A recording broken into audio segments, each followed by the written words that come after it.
So, as the Vice Provost for Student Affairs, Susie oversees a student affairs division that manages residential life and basically all student experiences outside the classroom. So, that's a lot. This includes the university registrar, the dean of students, student health services, residential education, career ed, graduate life office, and numerous cultural diversity and community center. She's also a member of this university cabinet. Susie, we can't wait to hear from you. Well, thank you so much, Pradeep, for inviting me. Thank you, President Susan, for inviting me. It's great to see you both again, and great to see a good number of parents and families on the call.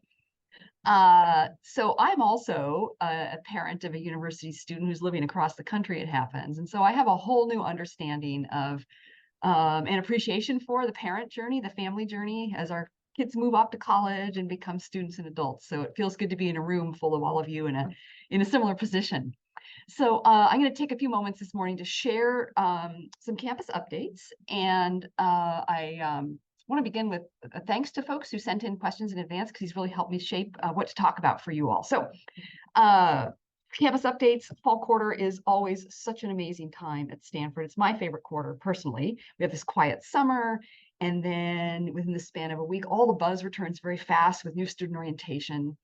And we are now in the middle of the quarter. So midterms are starting, but also some exciting things have happened recently. So we had a multi-day big outdoor fair of student clubs and organizations and activities in the White Plaza region, which for those of you who are less familiar with campus is in the center of campus near the bookstore and Tressiter, where my office is right now. And today, we have the career fair in that same space. So we have 150 employers on campus from all fields, from public service and government sector to biotech and finance and everything in between. Really exciting time, and it's one of my favorite times on campus. And for sure, fall quarter goes by fast. So we're in that pace right now. So I want to share some of the kind of major things we're working on right now in student affairs on behalf of students and the student experience. And I'll put a couple notes in about how you can partner in supporting your students' experience in education here. So first, we got a number of questions on our residences in the neighborhood system. So thanks for pre-submitting those questions. I'm going to start there. Really good questions. As most of you are aware, the creation of neighborhoods is at the center of the university's long-range planning process for advancing undergraduate education, and it's a huge multi-year project. So why are we doing this? Well, let me give a little bit of history. Prior to the pandemic, so sort of the 2015, 2018 realm, we heard from students some dissatisfaction about a number of areas in our residential programs here on campus. Many students complained about having to choose each year from around 135 different options for housing for their sophomore, junior, and senior years. Yes, that's the number of individual residences we have on campus for undergrads. And we heard from students how much anxiety this created. And I'm remembering in particular one freshman that we heard from, I guess he was a sophomore by then, who said, yeah, that housing choice process during my freshman year, preparing for my sophomore year, just eviscerated my freshman dorm community. So not something we want to hear. We also had many other students complaining about this annual stress and kind of reshuffling of communities and sharing that they felt a loss of community and feeling kind of loneliness in the middle of that. So the neighborhood model we're working on today is seeking to solve for many of the challenges like these. So we're very much still working to refine and improve the system to actively find the right balance of how to set up this new way of organizing our neighborhoods, our residences, to strike a balance between what we call community cohesion on the one hand and student choice on the other. Now, to do this as a part of our iterative process, we have recently formed a task force made up of students, faculty, and professional staff to recommend improvements in how students choose where they live and who they live with and how those communities are configured. It's a great task force. We're active right now, meeting weekly, and we're going to be completing our work this quarter in order to implement the next round of changes in the system for fall of 2024. So let me quickly share what has been changed so far vis-a-vis the original system pre-pandemic. And then I'll talk about some of the feedback we've received that's driving our work right now. So first, we clustered all of the residences on campus into 8 neighborhoods. And students are assigned to a neighborhood, and within that neighborhood, a residence when they enter as frosh. Now, importantly, we've redesigned the housing assignment process.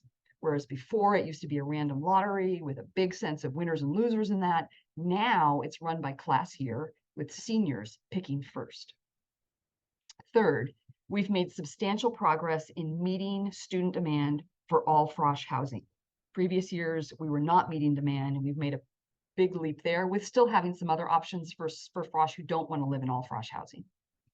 Fourth, we have embedded in the neighborhoods the professional staff, the support people who are there to serve students throughout their time at Stanford. These are people like academic advisors, well-being coaches, residence directors who serve as resources to students across their 4 years.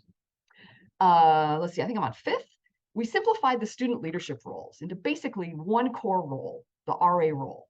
And for those of you who are familiar with the student staff positions years ago, there used to be this sort of alphabet soup of student staff. Nope, we've streamlined, and that's been a good change, and students like that.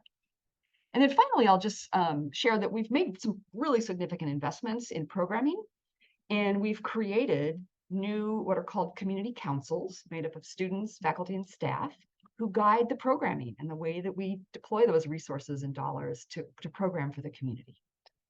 Now, we've collected student feedback throughout.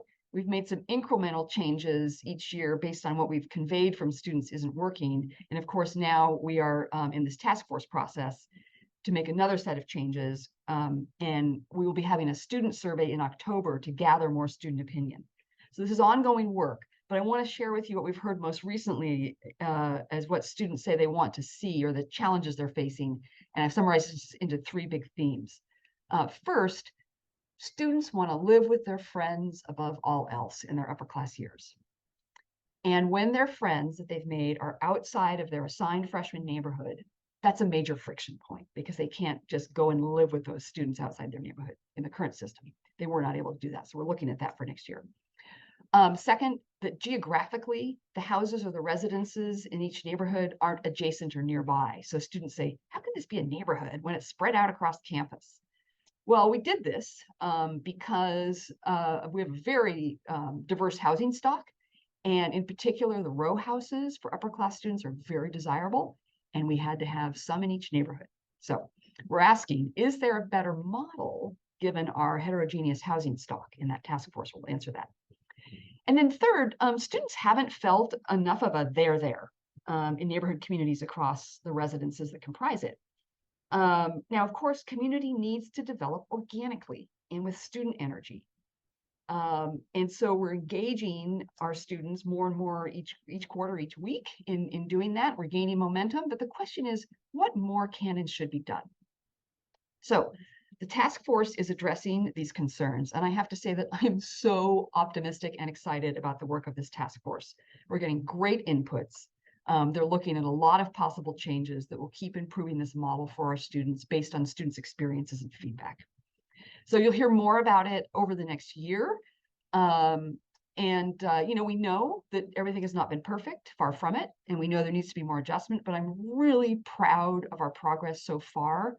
I'm proud that we've made some improvements and that we're listening and continuing to make changes as we move through.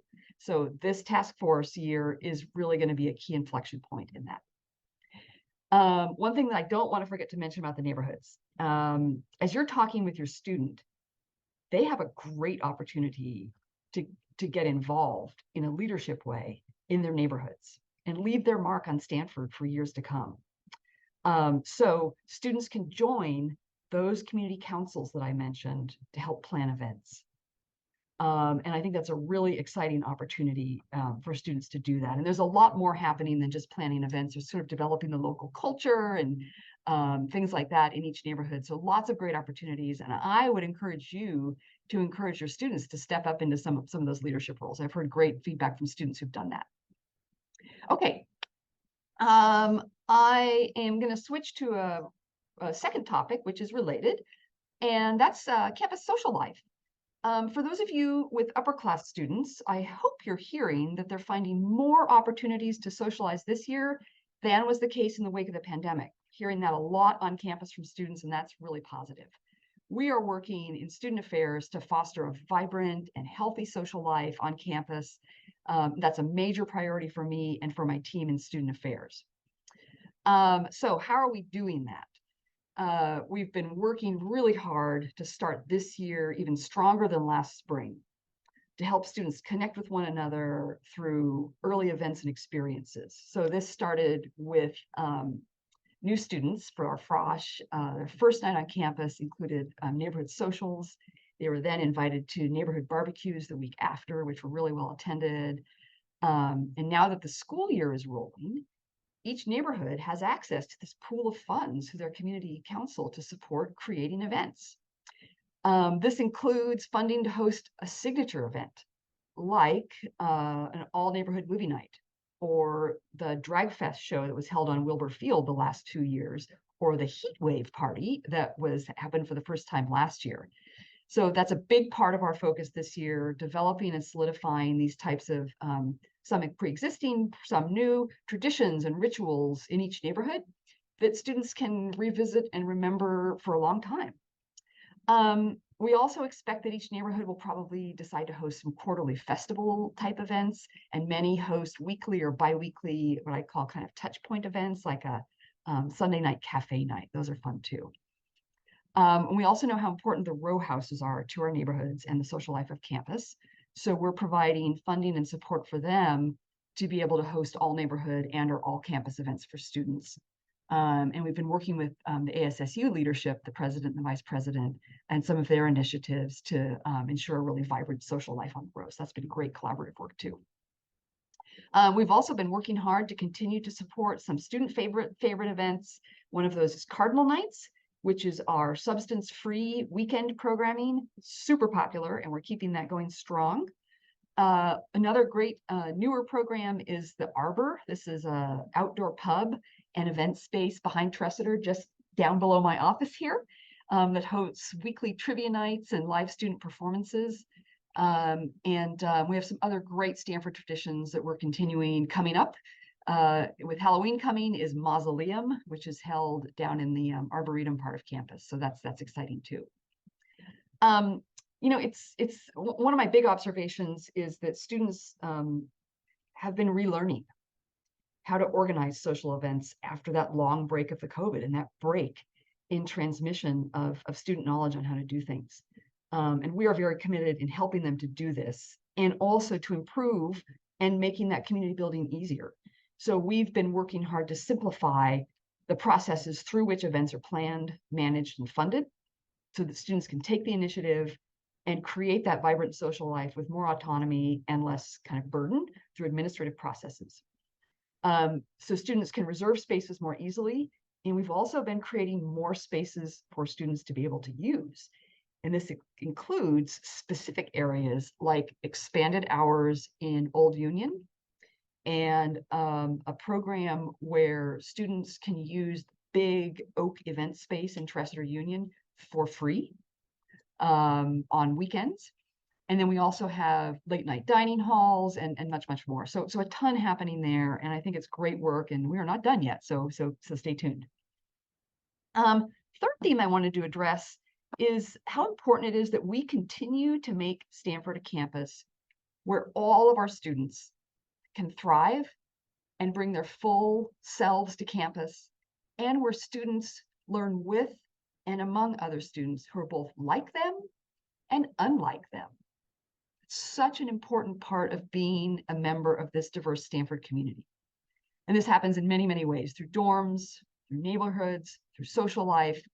And a really powerful place that it happens is in our 8 community centers here on campus. We've studied the impact of these community centers, and in a recent survey, we learned that 85% of undergraduate student respondents reported that they had engaged with at least one community center in their time here. So really broad impact on the undergraduate population. These are just super important centers for learning, for mentorship, for connections to well-being and academic resources, and also for social connection.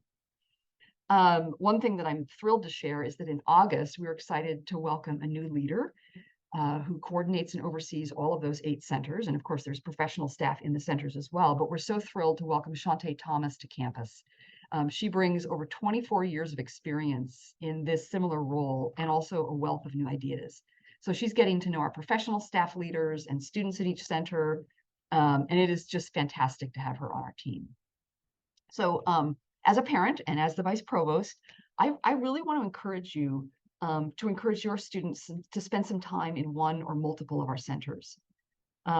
It's just such a diverse community, and students experience that in their residences, and they can experience it in these community centers as well. And regardless of students' background, these are places for all students to be welcome and to learn and be in community together. So I hope you'll pass that on to your students. Finally, I wanted to touch on a topic that has been a priority for me since I came to Stanford and remains one of my top priorities, and that is mental health and mental well-being. We know nationally that young adults are experiencing unprecedented rates of sadness, overwhelm, and depression. And our campus is no exception to those national figures. And we're working very hard to address the needs of our students. And I think we've done some great changes in recent years and are in a good place, but this remains something that's deeply important that we continue to talk about. And I say talk about because we have to remove stigma first and foremost in order to help people feel that they can seek help when they need it. So quickly, as a university, we have a 4-part strategy. There's a ton going on, but I think this 4-part strategy is the best way to present it to you. First, we are continuing to work on ensuring timely access to our clinical mental health services, our therapists, psychologists, and psychiatrists. Now, back pre-pandemic, there were some times when we had long wait times for a student to be able to see a therapist, and now we've changed our intake model, and the great news is that students can see a therapist within a day or two of contacting our CAPS office, which is a big improvement. And of course, we always have immediate access for students who are in crisis. Our second area in our strategy is addressing what I call preclinical issues. So challenges and stressors that students face in the course of their daily life by providing additional support that's specifically for students in helping their well-being. And I think probably one of the premier supports we have in this area is a relatively new well-being coaching program through which students can sign up to work one-on-one with a certified well-being coach. It's been very well received by students, and it's a great way for addressing problems before they escalate to the level of needing clinical services. Third, we're focusing on providing what I call culturally attuned or contextually specific, both clinical and non-clinical support for students. And what this means is that we are embedding therapists and coaches in specific communities. So we have this in our community centers. This year new, we have well-being coaches embedded in the neighborhoods. And then we also have therapists and coaches embedded in, for example, the law school and the graduate school of business. So a great way of connecting to community there. Then the fourth area is communication strategies. We need to ensure that students have the information they need in order to make their way through Stanford. And so we have an excellent program of communications overseen by someone who has an expertise in public health and communications to get that information out to students. Now, as parents, there's a few things that you can do to help support your students' mental health and well-being during their time here with us. First and most important, and I think you all know this, but you need to lend a compassionate ear, an empathetic ear. I can't tell you how many stories I hear about students who are upset, call home, and then feel regrounded, feel relief for having touched base and had their parents just say, I hear you, and this sounds hard, and I'm here to support you. As a parent, I've been on the other end of those phone calls, and I can say sometimes when I get off the phone, I worry, but it's my experience as the vice provost that usually when your student gets off the phone, they feel much better. So your ears and your heart are one of your most powerful tools to support your student while they're away from home. Second, I encourage you to know the resources that are available on campus. We can drop a link into the chat for what we call the red folder. And I think my colleague Jeff is here with me. Jeff, are you able to drop the link in? And I think you already did, oh, Susie. great, perfect, good. I'm not watching the chat as I'm speaking. Great. So this red folder website covers how to support your student when they're in distress, resources on campus that can help support them. And then it also contains some emergency response numbers if you feel like someone needs to be on site to support your student. And then finally, if you're worried, and I say this all the time when I meet with parents, don't hesitate to get in touch with us.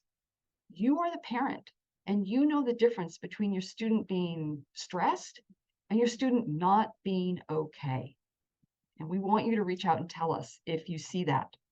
You can get in touch with us through the contact numbers that are listed in that red folder and on that website that Jeff just dropped into the chat. So those are my updates from campus. I am running late, so I'm afraid that I have to hop off, but I hope that that was helpful to you. And it just was lovely to be able to spend some time giving you a little window into campus and what we're working on this year. Thank you so much, Susie. Yours looks like an impossible job, and I'm glad I don't have it. But thank you for making the life of our students so much better, and your whole team. And thank you, Jeff, for supporting us with this chat today. Thank you. Happy to be here.